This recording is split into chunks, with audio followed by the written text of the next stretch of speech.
നമസ്കാരം. മുഖ്യമന്ത്രി പിണറായി വിജയന്റെ മകൾ ടി വീണ ഉൾപ്പെട്ട എക്സാലോജിക് കമ്പനി വിവാദത്തിൽ ഇനി നിയമസഭയിലെ പ്രതികരണങ്ങൾ മുഖ്യമന്ത്രി പിണറായി വിജയൻ ഒഴിവാക്കും. കഴിഞ്ഞ ദിവസം തന്റെ ഭാര്യയും വീണയുടെ അമ്മയുമായ കമലയുടെ പെൻഷൻ തുക കൊണ്ടാണ് എക്സാലോജിക് കമ്പനി തുടങ്ങിയതെന്ന് പിണറായി സഭയിൽ പറഞ്ഞിരുന്നു. എന്നാൽ രേഖകളിൽ വായ്പയാണ് കമ്പനിയുടെ മൂലധനമെന്ന് വ്യക്തമാണ്. ഇതിനൊപ്പം കരിമണൽ കർത്തയുടെ കീഴിലുള്ള സാമ്പത്തിക സ്ഥാപനത്തിൽ നിന്നാണ് വായ്പ എടുത്തതെന്നും സൂചനകളെത്തി.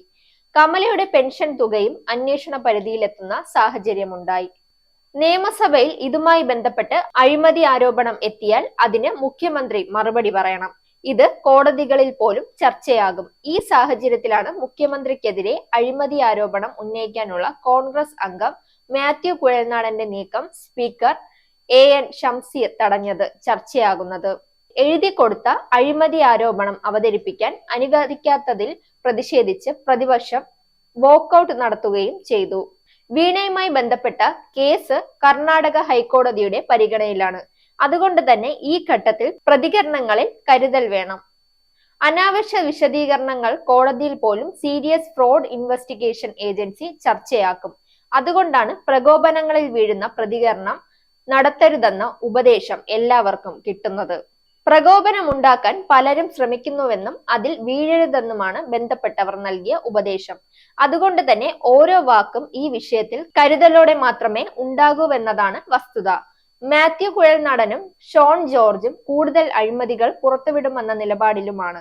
അങ്ങനെ ആരോപണം എത്തിയാലും കോടതിയിലെ തീർപ്പുണ്ടാകും വരെ തൽക്കാലം എക്സാലോജിക്കലുമായി ബന്ധപ്പെട്ടവർ പ്രതികരിക്കില്ല. ബജറ്റ് ചർച്ചയിൽ പ്രസംഗിക്കുന്നതിനിടെയാണ് മാത്യു അഴിമതി ആരോപണം ഉന്നയിക്കുകയാണെന്ന് പ്രഖ്യാപിച്ചത്. അപ്പോൾ തന്നെ ഷംസീർ എതിർത്തു. ആരോപണങ്ങൾ ഉന്നയിക്കാൻ അനുവദിക്കില്ലെന്ന് പറഞ്ഞ അദ്ദേഹം മാത്യുവിന്റെ മൈക്ക് ഓഫ് ചെയ്യണമെന്ന് ടെക്നീഷ്യന്മാരോട് ഉച്ചത്തിൽ വിളിച്ചാവശ്യപ്പെട്ടു. ഇതോടെ ആരോപണം സഭയിലെത്തിയില്ല. ഫലത്തിൽ മുഖ്യമന്ത്രിക്ക് മറുപടി പറയേണ്ടിയും വന്നില്ല. സ്പീക്കറെ പിന്തുണച്ചുകൊണ്ട് ഭരണപക്ഷ അംഗങ്ങൾ എണീറ്റു. ഭരണപ്രതിപക്ഷ അംഗങ്ങൾ ബഹളം വെക്കുന്നതിനിടെ രമേശ് ചെന്നിത്തല എണീറ്റു.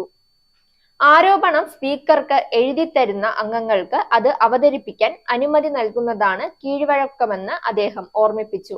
അത് തള്ളിക്കളഞ്ഞ സ്പീക്കർ പറഞ്ഞു, ഏതെങ്കിലും ഫോട്ടോസ്റ്റാറ്റ് തെളിവായി കാണിച്ച് ആരോപണം ഉന്നയിക്കാനാവില്ല.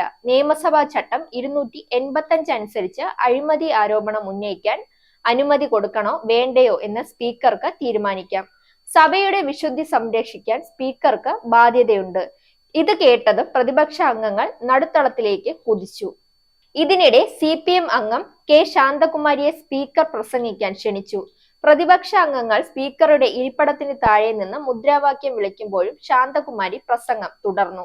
അല്പസമയത്തിന് ശേഷം എണീറ്റ PK കുഞ്ഞാലിക്കുട്ടി സ്പീക്കറുടെ ജനാധിപത്യ വിരുദ്ധ നടപടിയിൽ പ്രതിഷേധിച്ചു പ്രതിപക്ഷം വോക്കൌട്ട് നടത്തുകയാണെന്ന് പ്രഖ്യാപിച്ചു.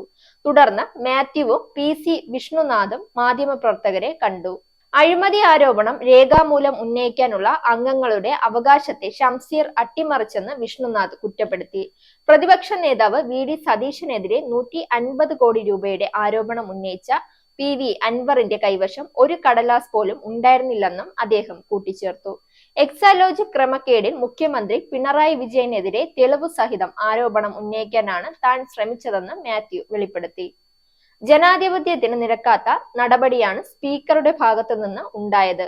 മുഖ്യമന്ത്രിക്കെതിരായ രേഖകൾ സഭയുടെ മേശപ്പുറത്ത് വയ്ക്കാൻ താൻ തയ്യാറായിരുന്നു. മുഖ്യമന്ത്രിക്കെതിരെ സഭയിൽ മിണ്ടാൻ പാടില്ലെന്ന അലിഖിത നിയമമാണ് നടപ്പാക്കിക്കൊണ്ടിരിക്കുന്നത്. കോൺഗ്രസ് നേതൃത്വവുമായി ആലോചിച്ച ശേഷം മുഖ്യമന്ത്രിക്കും മകൾക്കുമെതിരായ രേഖകളുമായി ജനങ്ങളിലേക്ക് ഇറങ്ങുമെന്നും മാത്യു പറഞ്ഞു. ഈ രേഖകൾ സഭയ്ക്ക് പുറത്ത് ചർച്ചയാക്കാനാണ് കുഴൽനാടന്റെ തീരുമാനം. അഴിമതി ആരോപണം ഉന്നയിക്കാനുണ്ടെന്ന് ഇന്നലെ രാവിലെയാണ് മാത്യു സ്പീക്കറുടെ ഓഫീസിനെ അറിയിച്ചത്. രേഖകൾ മേശപ്പുറത്ത് വെക്കാനുണ്ടെന്നും വ്യക്തമാക്കിയിരുന്നു. നോട്ടീസ് ലഭിച്ചത് സംബന്ധിച്ച് സ്പീക്കറുടെ ഓഫീസിലെ ഉദ്യോഗസ്ഥർ ഷംസീറുമായി സംസാരിച്ചു. തുടർന്ന് തെളിവായി സമർപ്പിക്കുന്ന രേഖകൾ മുൻകൂറായി നൽകണമെന്ന് മാത്യുവിനോട് ചോദിക്കാൻ തീരുമാനിച്ചു. അക്കാര്യം അറിയിച്ചപ്പോൾ തന്നെ തന്റെ കൈവശമുള്ള രേഖകൾ മാത്യു കൊടുത്തയച്ചു.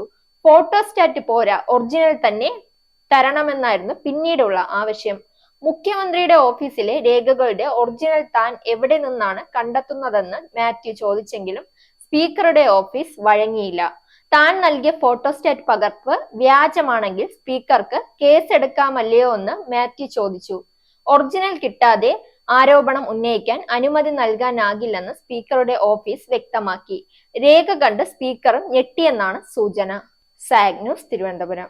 നേരിന്റെ വാർത്തകൾ നിങ്ങളുടെ വിരൽത്തുമ്പിലെത്താനായി സാഗ് ന്യൂസ് ചാനൽ സബ്സ്ക്രൈബ് ചെയ്തും ഷെയർ ചെയ്തും ഒരു ശരിയായ മാധ്യമ നിലപാടിനൊപ്പം നിൽക്കാൻ ഞങ്ങൾ നിങ്ങളെ ക്ഷണിക്കുന്നു.